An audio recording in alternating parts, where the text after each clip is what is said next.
Dans cette vidéo, nous allons voir le domaine de définition d'une fonction. On va commencer par définir ce que c'est. Donc une fonction f, dans l'ensemble des réels, possède un ensemble de définitions. On dit aussi ou domaine de définition.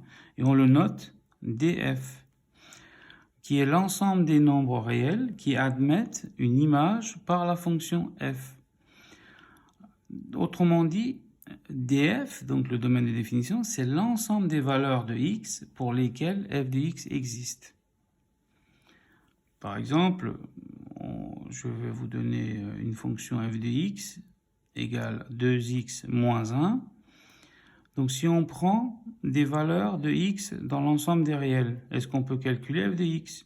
Par exemple, je prends 1, 2 fois 1, ça fait 2, moins 1, donc ça nous fait 1. Donc ça existe, vous voyez. À chaque fois que vous prenez une valeur de x, est-ce que f de x existe? Est-ce que l'image existe, vous voyez?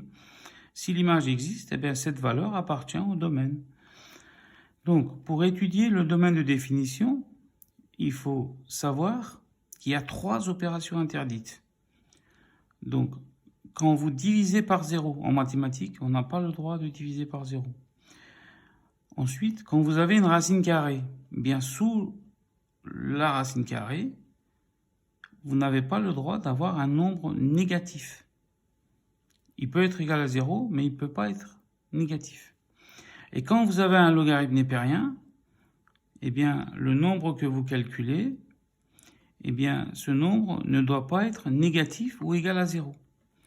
Autrement dit, il faut que lorsque vous avez un quotient, A sur B, par exemple, eh bien, B doit être différent de 0. Le dénominateur doit être absolument différent de 0 quand vous avez un quotient.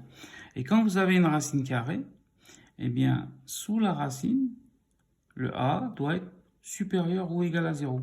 Je vous rappelle, il peut être égal à 0.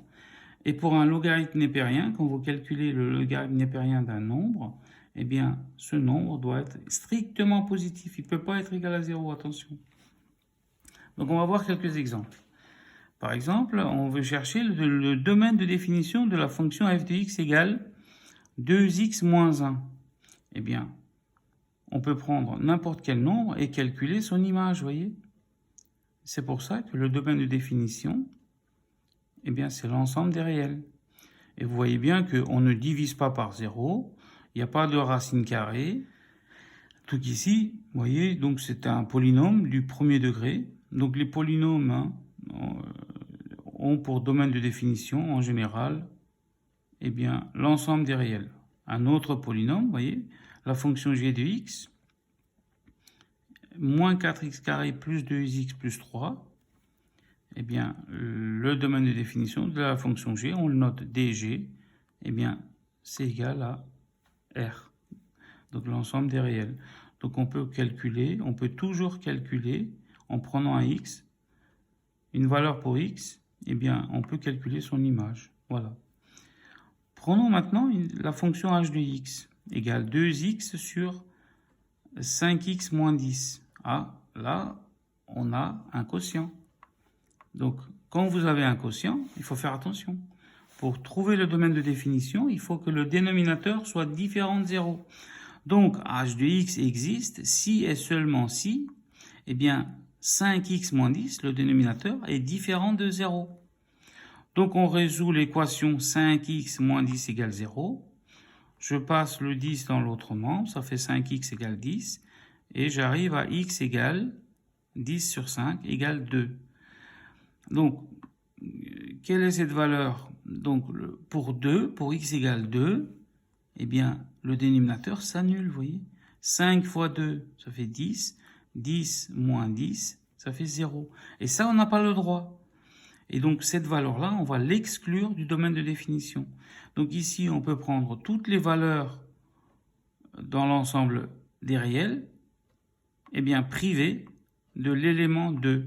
Donc, on le note comme ça, vous voyez. dh égale, parce que c'est la fonction h, le domaine de définition de la fonction h, c'est l'ensemble des réels privés, donc c'est un moins en biais, vous voyez, privé de l'élément 2. Et on peut aussi l'écrire sous forme d'intervalle. Donc dh égale, donc on part de moins l'infini exclu, jusqu'à 2 exclus, hein, surtout le 2, il ne faut pas le prendre, sinon ça ferait 0, union 2 exclus plus l'infini. Donc il faut connaître les deux écritures, attention. Hein. Alors maintenant on va voir la fonction k de x égale 1 sur x. Bon, c'est la fonction inverse. Ici c'était une fonction homographique, hein, au passage elle s'appelle comme ça. Ici on a la fonction inverse, k de x égale 1 sur x. Donc k de x c'est aussi un quotient, vous voyez. C'est 1 divisé par x. Donc k de x existe si et seulement si ben, le dénominateur, b, hein, b est différent de 0, donc x différent de 0 dans notre cas. Et donc, eh bien, le domaine de définition de la fonction k, c'est tous les réels privés de l'élément 0. Donc on enlève juste 0. Et donc il faut aussi savoir l'écrire sous forme d'intervalle, comme ici. Hein. Domaine de définition de la fonction k, c'est moins l'infini ouvert jusqu'à 0 ouvert, union 0 ouvert plus l'infini ouvert. Maintenant, on va étudier la fonction i de x égale x sur x carré plus 1. Donc, on a de nouveau un quotient. Donc, il faut faire attention. Donc, on n'a pas le droit de diviser par 0. Donc, i de x existe si et seulement si x carré plus 1 est différent de 0. Donc, on va étudier quand est-ce que le dénominateur peut s'annuler. Mais attention, vous savez qu'un carré, c'est toujours positif ou nul. Donc x carré est toujours supérieur ou égal à 0. Donc en fait, pour tout réel x, x carré plus 1, ben, il sera différent de 0, vous voyez. Donc il n'y a aucune valeur qui va annuler x carré plus 1. Et donc, le domaine de définition de la fonction i, ben, c'est l'ensemble des réels.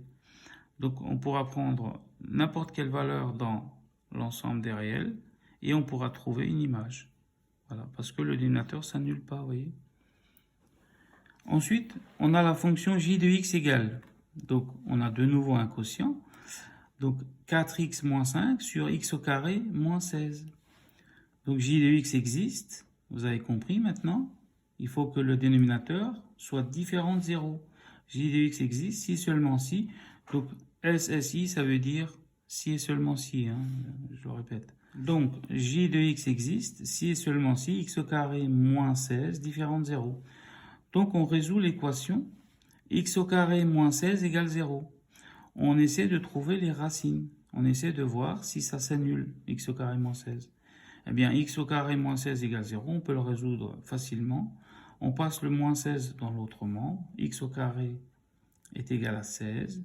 Donc, là, on a deux solutions. x1 égale racine carrée de 16 égale 4.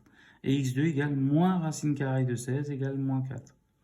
Donc, ça veut dire que pour 4 et moins 4, eh bien, le dénominateur s'annule. Vous voyez, 4 au carré, ça fait 16. Moins 16, ça fait bien 0. Donc, ça, on n'a pas le droit. Donc, on va l'enlever du domaine de définition. Vous voyez. Donc, dj, le domaine de définition de la fonction j, ben, c'est l'ensemble des réels privés de, hein, la barre, le moins en biais, des éléments moins 4 et 4.